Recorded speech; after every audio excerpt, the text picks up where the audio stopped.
পশ্চিমবঙ্গের একটি ছোট্ট গ্রাম, চারদিকে সবুজ মাঠ আর ঘন বাঁশবন।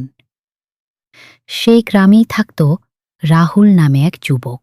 এক বর্ষার রাতে প্রবল বৃষ্টি হচ্ছিল। হঠাৎ পুরো গ্রামে বিদ্যুৎ চলে গেল। চারপাশে নেমে এলো গভীর অন্ধকার। রাত তখন প্রায় 2টা। ঘরের ভেতর শুয়েছিল রাহুল। হঠাৎ সে শুনতে পেল একটি পরিচিত কণ্ঠস্বর। কণ্ঠস্বরটি বলল, রাহুল, ও রাহুল, বাইরে আয় বাবা। রাহুল অবাক হয়ে গেল। তার মা তো পাশের ঘরেই ঘুমিয়ে আছে। তাহলে বাইরে থেকে ডাকছে কে? কয়েক সেকেন্ড পর আবার সেই ডাক শোনা গেল। রাহুল, দরজা খোল, আমি বাইরে আছি। ভয়ে রাহুলের শরীর কাঁপতে লাগল।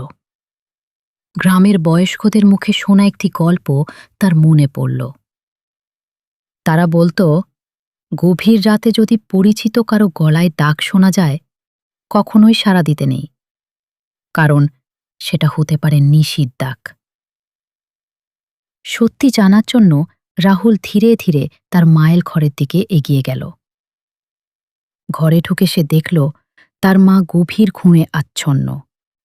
ঠিক তখনই জানলার বাইরে থেকে আবার সেই কণ্ঠস্বর ভেসে। রাহুল, আমার দিকে তাকাও।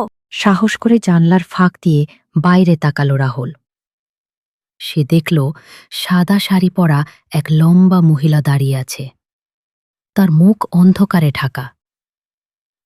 মহিলাটি ধীরে ধীরে বাঁশবনের দিকে হাঁটতে শুরু করল। কিন্তু হঠাৎ রাহুল লক্ষ্য করল তার পা মাটিতে স্পর্শ করছে না। ভয়ে রাহুল দরজা খুলে পালাতে যাচ্ছিল। ঠিক তখনই তার দাদুর বলা একটি কথা মনে পড়ে গেল। নিশি যদি ডাকে কখনো সাড়া দিবি না, ঈশ্বরের নাম নিবি।